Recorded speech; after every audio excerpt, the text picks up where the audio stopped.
오늘 이제 19장의 말씀, 마지막 사사기 19장 말씀 나눌 텐데요.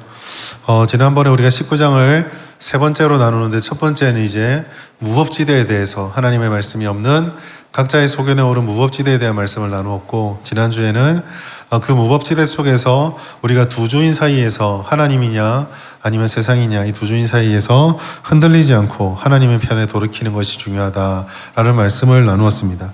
오늘은 이 19장 말씀의 마지막인데, 우리가 읽어보셔서도 아시겠지만, 이 사사기에서, 특별히 성경에서 나오는 사건들, 아무리 우리가 성경의 말씀이라고 하지만 이와 같은 사건들을 우리가 보고 입에 올리고 또 이야기하는 것이 참으로 부끄럽고 끔찍한 사건들이 오늘 본문에서 연이어 등장하고 있습니다. 이 사건의 끔찍함들만큼 지금 이스라엘이 얼마나 영적으로 무너져 있는가를 발견하게 되고, 그 속에서 우리가 어떤 소망을 가지고 살 수 있을 것인가, 우리가 무엇을 교훈을 받아야 되는가를 살펴볼 수가 있습니다.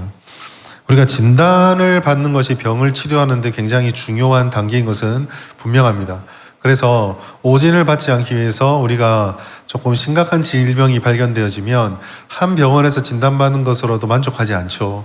그 진단을 가지고 여러 병원들을 찾아갑니다. 그 이유는 바른 진단을 받아서 바른 진단을, 오진을 막기 위해서죠. 그런데 여기서 우리가 한 가지 중요한 것은요, 진단만 받으면 이 병이 치료가 되는가라는 점입니다. 그거는 첫 단계에 불과합니다. 진단을 받으면 그 진단에 따라서 적절한 치료의 단계를 밟아가야 치료가 나타나는 거죠. 오늘 본문에서 거의 오늘 본문에 나오는 내용들은 이스라엘 사람들이 빠져있는 영적인 진단에 가깝습니다. 그런데 이 진단 속에서 우리가 어떠한 치료들, 어떠한 것들을 힘써야 될지를 살펴볼 수가 있습니다. 먼저 오늘 본문에서도 여실히 발견되어지는 것은 유법천지에 빠져있는 이스라엘의 영적인 현실입니다.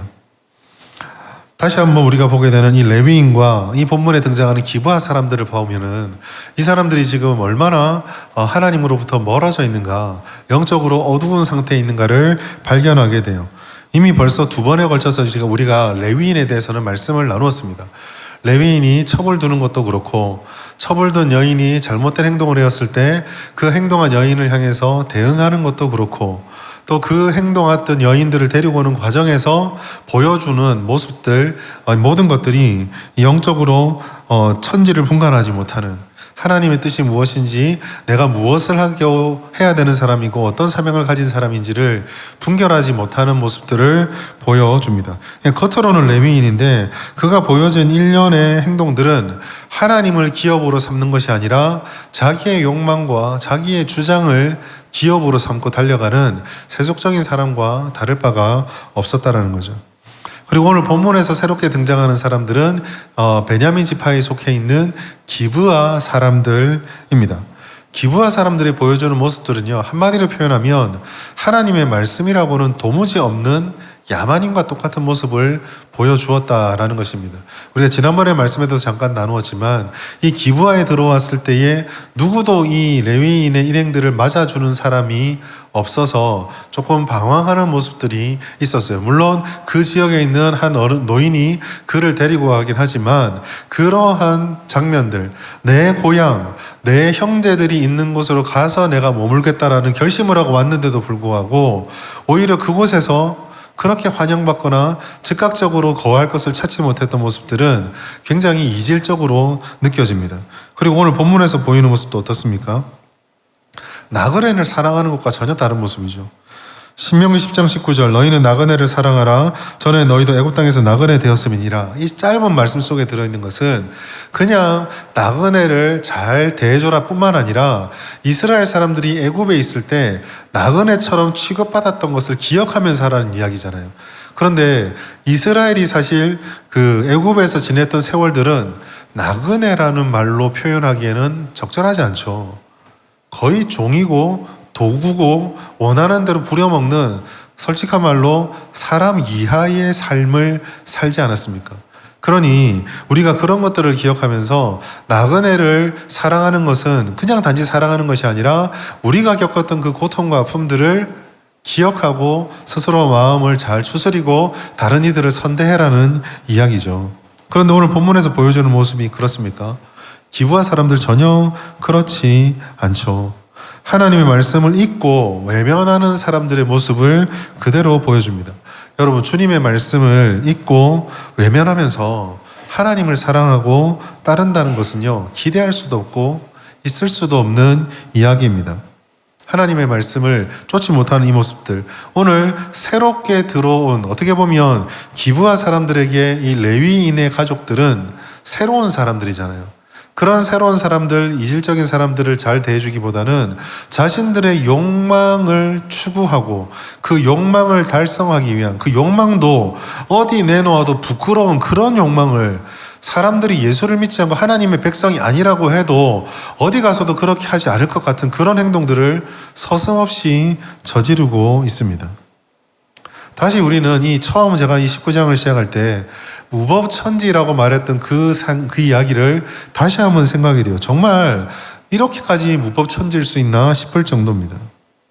그리고 이런 상태 속에서 오늘 벌어지는 사건들이, 일련의 사건들이 벌어지는 거예요. 잘 대해줘야 하는 나그네를 자신들의 욕망의 도구로 삼았던 모습들.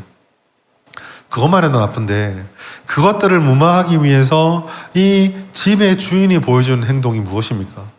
이들을 말리는 것이 아니라 그 연약한 약자인 자기의 딸과 첩을 내어줄 테니까 너희 마음대로 해라라고 던져주는 이 말도 안 되는 대응들, 반응들. 그리고 레위인이 어떻습니까? 사람들이 그 말에 진정을 하지 않자 그러면은 나중에 뒤에도 좀 얘기를 할 텐데요. 하나님께 구하거나 뭔가 하나님을 향한 바른 신앙의 자세가 보여줘야 되는데 자기 손으로 자기가 멀리까지 가서 데리고 오는 그 아내를 문 밖으로 집어 던져버립니다. 그리고 결국 비극적으로 그 여인은 죽게 되죠. 여기서 끝납니까? 아니죠. 죽고 돌아온 그 여인을 데리고 가서 하나님 앞에 제대로 해결하기보다는 분노를 촉발하는 충격요법을 씁니다. 시신을 12조각을 내서 모든 지파들에게 다 보내버리는 거죠. 하나님을 외면하는 삶이 얼마나 비참해지고 하나님의 말씀을 벗어버렸던 인생이 어디까지 내려갈 수 있는가라고 질문을 던졌을 때 오늘 이 본문에 보여주는, 본문에서 나타나는 사건들은 그 좋은 예가 됩니다. 이렇게 된다가 아니라 끝을 알 수 없을 정도로 무너져 내리는 모습들을 보게 되죠. 여러분, 이 모습들은요, 정말 우리에게 주시는 하나님의 경고이자 우리에게 많은 생각들을 하게 만들어요. 30절에 이와 같은 일을 듣고 나서 이스라엘 사람들이 우리가 이와 같은 것을 본 적이 없다라고 탄식하는 장면이 나옵니다. 그 탄식, 그 외침은요, 어떻게 보면 이 상황을 인식하고 해결하기 위한 적절한 반응이라고 볼 수 있어요. 여러분, 우리는 하나님의 은혜를 벗어버리고 하나님께서 원하지 않는 자리에 들어섰을 때에 이와 같은 탄식이 우리 가운데 있어야 합니다. 깨달음이 있어야 되고 반응이 있어야 되는 거죠. 물론 여러분, 이 30절에서 이것을요, 이 30절의 탄식을 이스라엘 사람들이 하나님의 뜻을 제대로 깨달았다거나 바른 선택을 했다라고 보기는 어렵습니다. 왜냐하면 우리가 이제 그 다음으로 계속 이어져서 20장의 말씀에서도 보게 될 텐데, 이러한 탄식처럼 보이는 이 행동이 20장에서부터는 전혀 엉뚱한 일로 번져가는 모습들을 보게 되거든요. 오히려 모델로 삼을 수 있는 것은 다윗입니다. 다윗이 누구 못지않는 엄청난 죄를 저질렀죠. 그런데 그 죄를 짓고 나서 밧세바의 사건 이후에 나단이 찾아와서 그를 책망을 합니다. 그런데 다윗은 책망을 했을 때에 하나님 앞에 바른 탄식은 어떤 것인가를 모범적으로 잘 보여줘요. 시편 51편 3절 4절, 우리 조금 길지만 같이 한번 읽어볼까요? 시작. 물은 나는 내 죄가를 아오니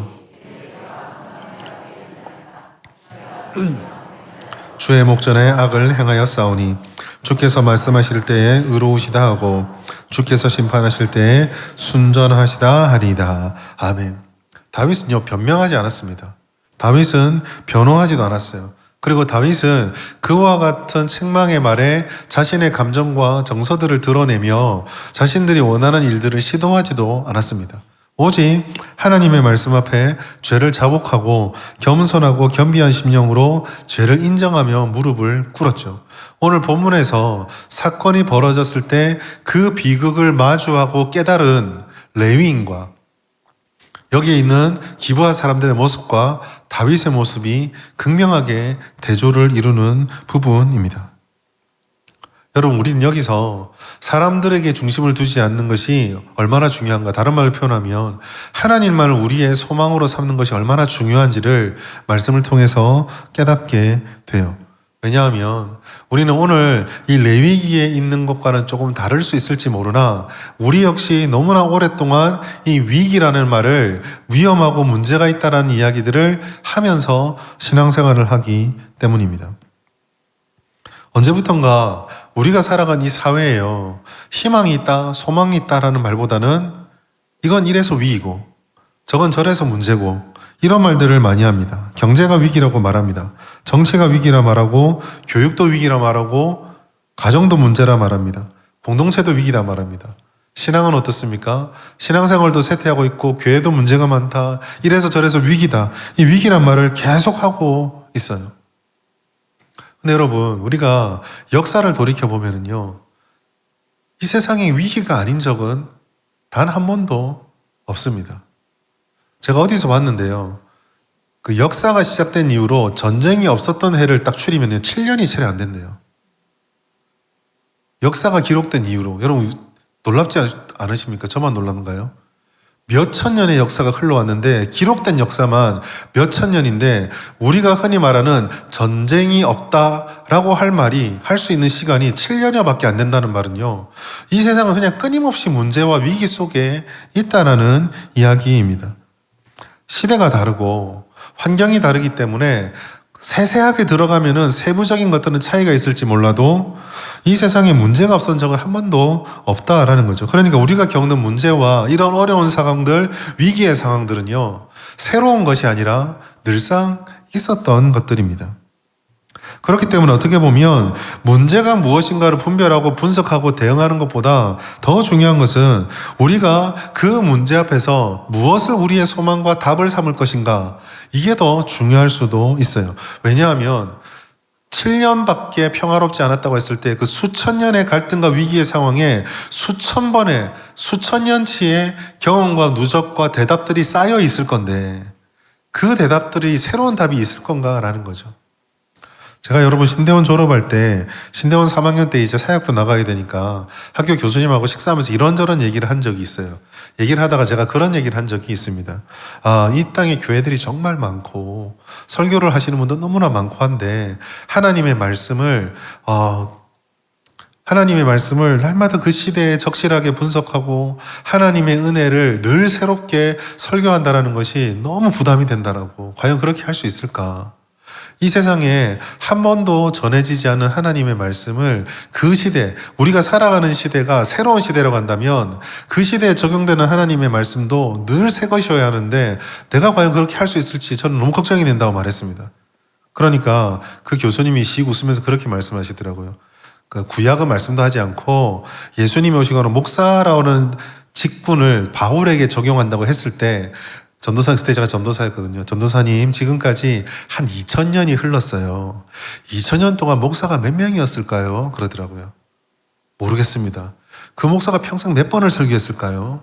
모르겠습니다. 목사님, 전도사님, 전도사님은 새 걸 만들 능력이 없고요. 이 세상의 모든 것들은 해 아래 새 것이 없다고요. 다 똑같고 내가 새로운 걸 발견했다고 준비해놓고 몇 년 지나서 다른 데 찾아보면 어딘가 누군가 그 얘기를 했다라고. 제가 이게 참 많이 위로가 됐었어요.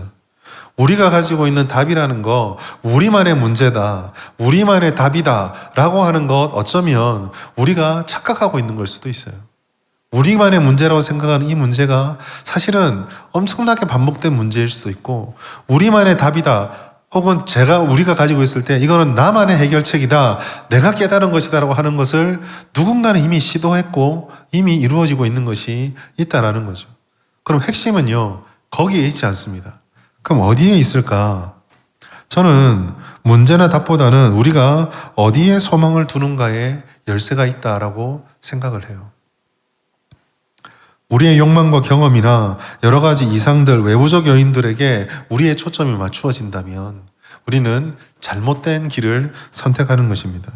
그리고 이와 같은 문제를 걸어갔던, 이와 같은 역사 속에 걸어갔던 우리의 믿음의 선배들이 한결같이 붙잡았던 것, 다들 각자의 삶의 위기와 각자의 삶의 어려움들을 토로하면서 그들이 붙잡았던 것은 그 시기에 맞는 적절한 답이 아니라 하나님께 소망을 두는 거였습니다. 시편 62편 5절 말씀 같이 한번 읽겠습니다. 시작. 나의 영혼아 잠잠히 하나님만 바라라. 물은 나의 소망이 그로부터 나오는도다. 아멘. 여러분, 되게 심플하고 우리가 신앙생활을 한다고 하면은 모두가 다 한 번쯤은 이야기해 보였을 것 같은 이 고백, 하나님만이 나의 소망입니다. 그런데요, 신앙생활 하면서 여러분 그거 못 느끼시던가요? 못 느끼시겠던가요? 가장 기본이라고 생각했던 것들이요, 끝까지 제게 제대로 깨달아지지가 않고 습득이 안 되더라고요. 기본기가 참 힘들다는 생각을 많이 해요. 우리가 지금까지 신앙생활 하면서 몇 번의 예배를 드렸을까요? 하나님의 말씀을 읽어야 된다는 말을 몇 번을 들었을까요? 기도해야 된다는 이야기를 몇 번을 들었을까요? 주님에 대해서, 믿음에 대한 얘기를 얼마나 많이 들었을까요? 근데 여러분 그런 생각 안 해보셨어요? 왜 나는 수십 년이 지나도 또 이 이야기를 듣고 있어야만 하는가? 왜 아직까지 내게 수십 번, 수백 번을 들었던 이 이야기들이 왜 아직 내게는 자연스럽게 체득이 되지 않을까? 사랑하는 여러분, 우리에게는 소망이 없습니다. 우리가 가질 소망은 오직 하나님에게 있습니다. 우리의 모든 노력이나 우리가 가진 재능이나 달란트들이 가치가 없다, 이 얘기를 하는 게 아니에요. 아무것도 하지 말고 그냥 손 놓고 있자, 그 얘기를 하자라는 게 아닙니다. 우리에게 주어진 지혜, 우리에게 주어진 기회, 우리에게 주어진 재능, 우리에게 주어진 사람들과 공동체와 조직들 앞에서 우리가 해야 될 것이 분명히 있어요. 그러나 그럴 순간에라도 이와 같은 갖추어진 것들이 우리의 문제를 해결해주는 답이 아니라 하나님이 우리의 소망이시다는 사실을 우리가 잊어서는 안 되고 놓쳐서는 안 된다라는 것입니다. 우리가 주의해야 할 위기들의 신호가 몇 가지 있어요. 예를 들어 하나님의 영광과 말씀에 대한 그 말씀의 기준을 지키는 것에서부터 물러난다거나, 하나님의 말씀에 대한 갈급함이 사라진다거나, 기도를 통한 하나님과의 깊고 긴 인내의 교제, 하나님이 움직이실 때까지 내가 할 수 있고 내가 눈에 보이실 때 이러면 될 것 같은데, 저걸 해야 될 것 같은데 라는 그런 생각이 들어올 때 하나님이 움직이실 때까지 기다려볼 수 있는 그 인내의 시간들, 이렇게 주님이 중심이 되어지는 것들에 대해서 우리가 경험해보지 못하고 거기에 우선순위를 두지 못하게 된다면은 사실 우리의 영혼은 무너지게 되는 거죠. 여러분, 오늘 본문의 말씀 레위기 19장 말씀이 지금 끝나가고 있는데요. 여러분, 레위기 19장 1절부터 오늘 우리가 30절까지 보았는데 이 30절까지 얼마나 많은 사건들이 있습니까? 얼마나 많은 노력들이 있어요. 아내를 얻기 위해서, 그 첩을 데려오기 위해서, 아내를 내 고향으로 데려오기 위해서, 거기서 어디서 머물 것인가 선택의 순간, 오늘 본문에도 수많은 위기들, 얼마나 많은 사건들이 있어요. 폭풍 같은 사건들이죠. 근데 여러분, 이렇게 많은 일들이 일어나는데요, 딱 하나가 없는 게 있어요. 뭐가 없을까요?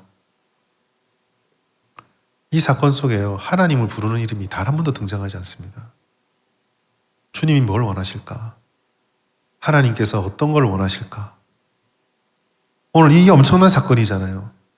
기브아 사람들이 자기를 위협할 때 그 위기의 순간에 해결해 보겠다고 집주인이 나서 딸 줄게, 이 여자 줄게, 어떻게 할게 막 얘기를 하는데 레위인도 집주인이 누구도, 그 어느 누구도 문 딱 걸어 잠그고 그 안에서 기도하는 사람이 없어요. 자기 아내가 그렇게 비극적으로 죽게 되었을 때, 이게 명백하게 율법에 어긋나 있다는 것을 누가 봐도 아는 이 상황에 레위인들이, 레위인이면서 하나님의 말씀을 가르치는 레위인이면서 이 상황을 해결하는 방법이 고작 생각해낸 게 하나님의 증인을 요청하거나 회중들을 모으거나 주님의 뜻을 묻는 게 아니라 아내의 시신을 12조각 내서 자기 분노를 그대로 표출할 수밖에 없는 이 모습들, 내가 선택할 수 있는 수많은 도구들과 내가 선택할 수 있는 수많은 방법들과 내가 생각할 수 있는 수많은 여러 가지 생각들은 다 일어나고 있는데 유일하게 딱 하나 없는 거, 우리의 소망이신 하나님은 도대체 무엇을 원하실까? 여기에 대한 얘기가 단 한마디도 등장하지 않습니다.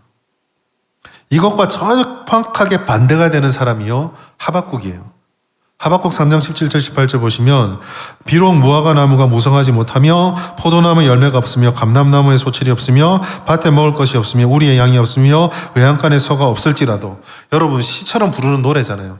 이거를요 오늘 사사기 19장에 그대로 대입하면은요, 내 아내가 말도 안 듣고 내 가정이 박살이 나고 내 내일에 대한 위기가 사라지고 오늘의 안전이 사라지고 그래서 어찌할 바를 몰라서 모든 것이 무너진 것 같은 그때에 레위인은 자기 아내 시신을 12조각 내는 선택을 했지만 하박국은 어떻게 해요? 나는 여호와로 말미암아 즐거워하며 나의 구원의 하나님이 되신 주님을 기뻐하겠다. 주님을 소망에 삼겠다는 거죠. 하나님을 나의 소망으로 삼고 나는 이걸 하고 싶은데 하나님이 멈추라고 하면 멈추겠다. 주님 뜻대로 하겠다라는 외침을 올려드리는 것입니다. 사실 이게 굉장히 어려워요, 여러분. 제가 목사로서 설교하면서 하나님이 우리 소망입니다, 주님 모든 것을 아십니다라는 말을 설교하면서 신방하면서 성도들에게, 저 자신에게 몇 번이나 했겠어요. 근데 여러분 솔직한 말로 제가 고백드리는데 저는 지금도 이거를 더 깊이 깨닫기 위해서 제 인생에 어려운 일이 생길 때마다, 힘든 일이 생길 때마다 이거를 다시 되뇌입니다. 왜냐하면 그런 일이 생길 때 제 마음에 탁 드는 것이 하나님이 아래서 잘해주실 것이다라는 믿음과 함께 이쪽 구석에서 불안과 염려와 근심과 걱정과 때로는 분노와 두려움들이 요동을 치기 때문에 그래요.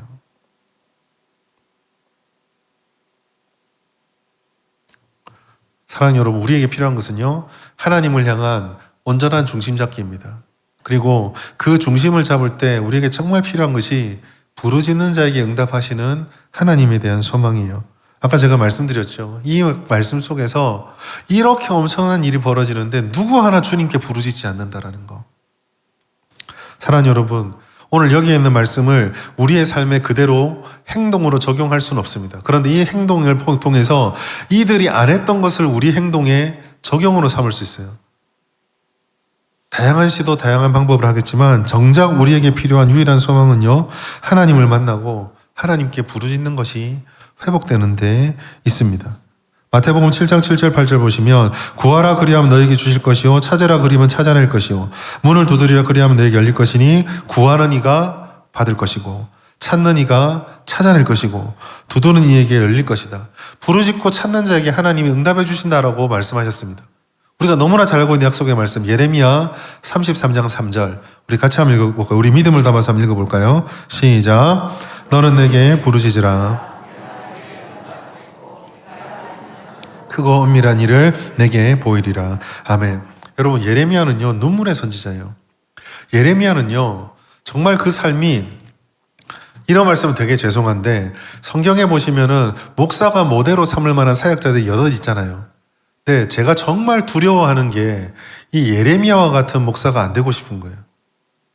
죄송합니다. 왜 그러냐면 만약에 예레미야 같이 말씀 사역하고 설교 사역을 하고 목회 사역을 하는데 이런 일들을 겪는다면 무너져 내릴 것 같아요. 보십시오. 예레미야는요, 말씀을 전하는 족족 회중들로부터 공격을 받았습니다. 무슨 말만 하면은 너는 가짜다, 너는 하나님 말을 하는 게 아니다, 무시하고 외면하고 강력한 저항을 받고요. 심지어 나중에는 어떻게 합니까? 너 거짓말쟁이라 옥에 가둬버립니다, 그냥. 그런데요, 그런 메시지가요, 전하는 메시지도 어떻습니까? 이런 위기를 피하기 위해서 조금이라도 듣기 좋은 말을 해주고 싶은데 하나님께 말씀을 묵상하고 주님 앞에 무릎 꿇으면 맨날 들리는 말씀이 유다 망한다, 항복하라 그래라, 저항하지 마라 그래라, 계속 그 말씀을 하는 거예요. 하나님도 자기 마음 몰라주는 거예요. 하나님, 내가 하나님께서 그런 말씀을 전하라고 해서 전했는데 회중들이 이렇게 하니까 내가 전하지 않은 거 아니거든요. 그러니까 할 만큼 했으니까 그만 좀 하게 해주십시오 하고 싶은데 하나님 앞에 묵상만 하면, 하나님의 말씀의 단위에 서기만 하면 계속 그런 말씀, 하나님도 내 마음을 몰라주시는 거예요. 내가 얼마나 고통스럽고 내가 얼마나 힘든데 예레미야는 그걸 몰라주는 거예요. 모두가 싫어하는 것을, 자기도 하고 싶지 않은 말을 끝까지 할 수밖에 없고, 그럼에도 그 말씀대로 이루어지는 걸 보며 인간적인 눈물과 하나님이 주시는 눈물을 같이 흘려야만 했던 선지자가 바로 예레미야였어요. 그런데 여러분, 그 예레미야가 그 고통 속에서 애를 쓰면서 사역하고 있을 때 하나님이 주셨던 한 줄기 빛이 바로 이 33장 3절이에요. 부르짖으라. 그 자리에서 네가 도저히 이해할 수 없는 크고 엄밀한 일들을 응답으로 너에게 주겠다라는 하나님의 약속이죠. 이게 우리의 소망이에요. 절박한 자의 부르심. 하나님 외에는 아무 소망도 없음을 아는 자가 부르짖는 것. 우리가 여러 가지 상황들과 행동들을 할 수 있는 것만 같을 때 그때 하나님만이 우리의 답이다라고 주님만 온전히 바라보고 우리의 목소리와 우리의 관심과 우리의 모든 마음의 중심을 하나님께 쏟아 넣는 것입니다. 사실 그런데요, 이거를 이스라엘 사람도 경험했어요. 사사기의 핵심 내용이 무엇입니까? 죽을 것 같은 고통 속에 하나님께 자복하고 주님께 외쳤더니 부르짖었더니 하나님께서 어떻게 해주셨어요? 사사를 보내서 구원해 주셨잖아요. 한 번입니까? 두 번입니까? 아니죠. 몇백 년을 그렇게 하셨어요. 하나님은 부르짖는 자에게 구원의 은혜를 베풀어 주시고 하나님은 부르짖을 때 우리가 일하는 것보다 더 크게 응답하시는 것입니다. 그 사실 우리 교회에 그런 문화가 참 발생하고 그런 문화가 세워지길 전 간절히 기도하고 있어요. 사람이 있는 모든 곳에는 문제가 있고 사람이 있는 모든 곳에는 각각 다름이 있고 사람이 있는 모든 곳에는 그것이 교회라 할지라도 서로 이해되지 않는 삐걱거림이 있습니다. 그럴 때 회의하고 그럴 때 이야기 나누고 그럴 때 문제를 해결하기 위해서 이것저것을 한다. 물론 중요하죠. 그런데 여러분, 저는 우리 교회에서요, 그런 이질적인 것들이 발견되어졌을 때 모든 성도들이 침묵하고 주께서 임하실 때까지 기도의 문을 뚫어버리는 그 기도 응답의 역사가 문화로 자리 잡았으면 좋겠어요. 사사기 19장이 그걸 보여주잖아요. 할 수 있는 건 다 했습니다. 그런데 기도만 안 했습니다. 그러니 이런 비극이 나타나는 거죠. 사랑하는 여러분, 오늘 설교의 제목은요, 하나님은 우리의 산성이다라고 말씀을 나누었어요. 무법천지의 세상 속에서 우리에게 아무것도 없는 것이 아닙니다. 무법천지의 시대에서 정말 무서운 것은요, 우리가 할 수 있는 게 있다가 중요한 거예요. 이런 거죠. 예전에 이렇게 예를 들면 어떨지 모르겠지만 세상 밖에서 난리가 나도 병원에 누워있는 환자, 아무것도 할 수 없는 사람들 혹은 무덤에 죽어있는 자들에게는 밖에서 무슨 일이 벌어지든지 아무 의미가 없습니다.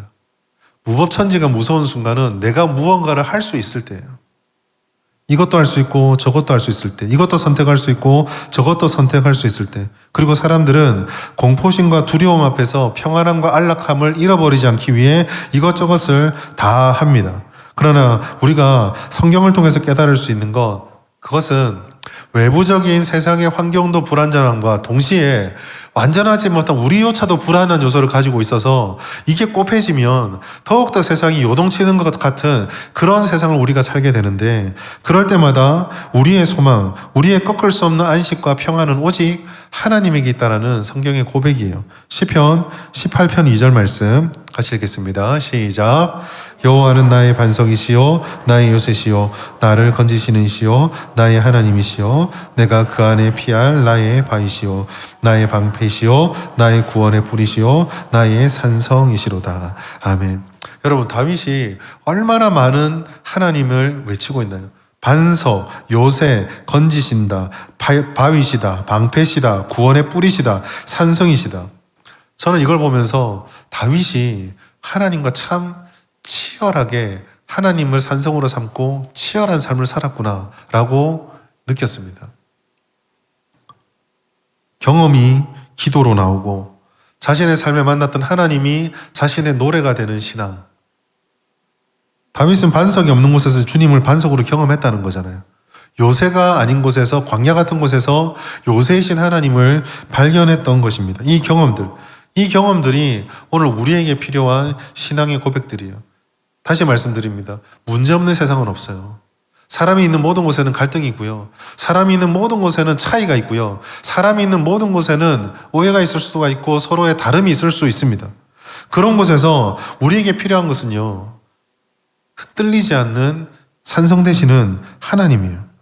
하나님이 약속하신 것이 있습니다. 잠언 8장 17절. 나를 사랑하는 자들이 나의 사랑을 입으며 나를 간절히 찾는 자가 나를 만날 것이다. 이사야서 55장 6절 7절에서도요. 악인은 그의 길을 버리고 불의한 자는 그의 생각을 버리고 여호와께로 돌아오라. 그리고 시작이 무엇입니까? 너희는 여호와를 만날 만할 때에 찾으라. 재밌는 이야기예요. 만날 만할 때를 찾으라 그랬는데 그럼 언제가 그때입니까? 라고 물으니까 악인의 때, 불의가 넘치는 때.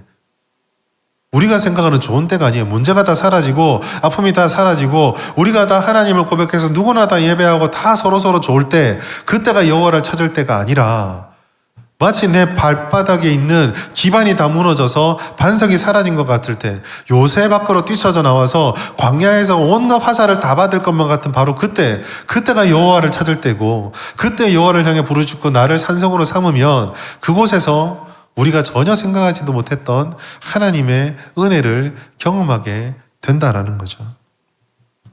오늘 사사기 19장을 통해서 우리가 도달한 결론이 바로 여기에 있습니다.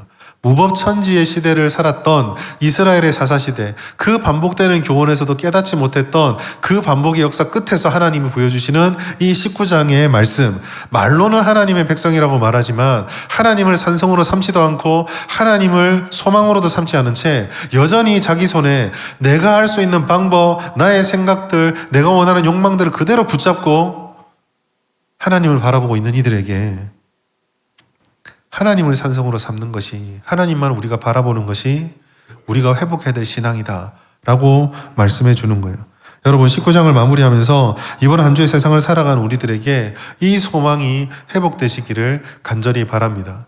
여러분이 가지고 있는 삶의 고민들, 여러분이 가지고 있는 마음의 혼란들, 여러분의 심령을 번잡하게 하고 번민하게 만드는 수많은 이야기들이 있을 것입니다. 수많은 상황들이 있을 것입니다.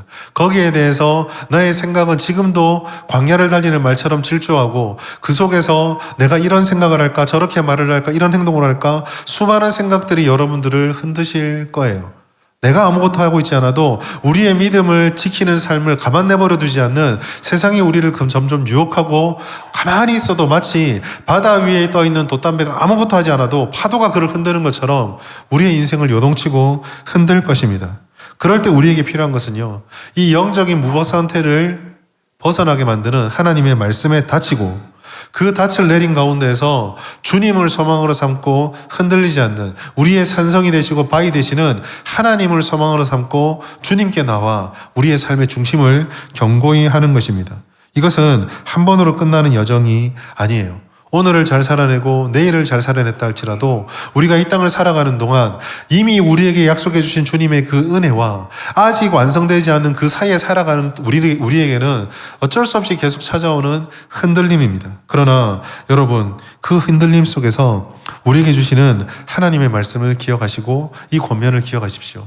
히브리서 4장 16절.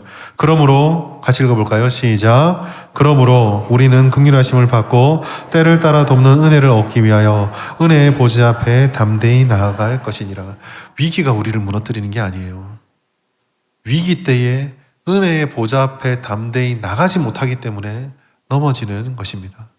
은혜의 보좌 앞에 주님의 모든 것을 다 들고 나아가 우리가 하나님 앞에 단대히 나갈 수 있는 그 은혜를 받았으니, 그렇게 주님께 나아가 하나님께 나의 생각을, 나의 삶을, 내 생활에 있는 모든 것들을, 지금 나를 사로잡고 있는 것들 샅샅이 찾아서 하나님 앞에 다 올려드립시오. 그리고 주님 앞에 부르짖으며 하나님만이 나의 소망입니다. 하나님만이 나의 반석이시고 요새이십니다. 주의 뜻대로 모든 것을 하여 주시옵소서. 아내의 비참한 비극 앞에서 우리도 어쩌면 이 레위인의 마음에 100분 공감할지도 몰라요. 만약에 저의 아내가 이런 상황이 됐다면 저도 그렇게 했을 것 같아요. 그러나 여러분, 그런 순간에도 오늘 말씀이 보여주는 거, 이 사건이 아니라 이 사건 뒤에 보여지는 그 하나님의 마음, 왜 너희들은 나를 소망으로 삼지 않느냐, 이 말씀 앞에 무릎 꿇으셔서 하나님의 약속을 누리시기 바랍니다. 하나님께서는요, 주님을 소망으로 삼을 때 지켜주시고 인도해 주시고 그들에게 반석이 되어 주시겠다고 말씀하셨습니다. 이 주님을 붙잡고 주님 앞에 나와서 하나님의 산성에 피하시고 이번 한 주 또 우리의 마음을 흔드는 모든 일로부터 온전한 회복과 보호의 은혜를 누리시는 우리 모든 성도님 되시기를 예수님의 이름으로 축복합니다.